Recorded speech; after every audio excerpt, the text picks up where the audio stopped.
ଦେଖନ୍ତୁ କୌଣସି ସମୟରେ ଏଇଟା ଗୋଟେ ବହୁତ ବଡ ଆସ୍ଥାର କଥା ଆମ ସମସ୍ତଙ୍କର ଆମ ଧର୍ମର ଆମର ଗୋଟେ ଆସ୍ଥାର କଥା ଏଇଟା ପ୍ରତ୍ୟେକ ଧର୍ମର ତାଙ୍କର ଆସ୍ଥାର ବି ଜିନିଷ ରହିଛି ତେଣୁକରି ତା ଉପରେ କେବେ ବି କୌଣସି ସମୟରେ ବି କୌଣସି ଆଘାତ କରିବାଟା ଉଚିତ ନୁହେଁ ଆପଣମାନେ ବି ଜାଣିଛନ୍ତି ଏଇ ମାଟିରେ ଆମେ ଜନ୍ମ ହେଇଛେ ମାଟିର ସନ୍ତାନ ସନ୍ତତି ଆମେ ତେଣୁକରି ସେ ଜାଗାରେ ପ୍ରଭୁ ଜଗନ୍ନାଥ ହଉଛନ୍ତି ସାରା ଜଗତର ବିଶ୍ୱର ସେ ହଉଛନ୍ତି ସ୍ୱାମୀ ଅର୍ଥାତ୍ ସମସ୍ତଙ୍କର ପିତା ସିଏ ଧାମ ଅର୍ଥାତ୍ ଏ ଜାଗାରେ ତାଙ୍କର ଅବସ୍ଥାନ ଏ ଜାଗାଟାରେ ଚାରି ଧାମ ବୋଲି କହୁଛେ ଆପଣ ଯଦି ଗୋଟେ ପଞ୍ଚମ ଧାମ ଯଦି ମୁଁ ସୃଷ୍ଟି କରିବାକୁ ମୁଁ ଚାହିଁବି ତ ଏଇଟା ନିଜର ଅହଙ୍କାରର ପରିଚୟ ଏଇଟା ଅହଂ ଭାବର ପରିଚୟ ଏଇଟା ଏବଂ ଅନେକ ସମୟରେ ବି ଆପଣ ଦେଖିଥିବେ ଆମର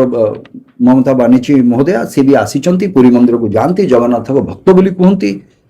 ତ ଏଇଟାକୁ କଣ କହିବା ମୁଁ ତ ଭାବୁଛି ଏଇଟା ଗୋଟେ ଛଳନା ବୋଲି ଯଦି ମୁଁ କହିବି ଯେ ମୁଁ ଭକ୍ତ କହିକି ଏବଂ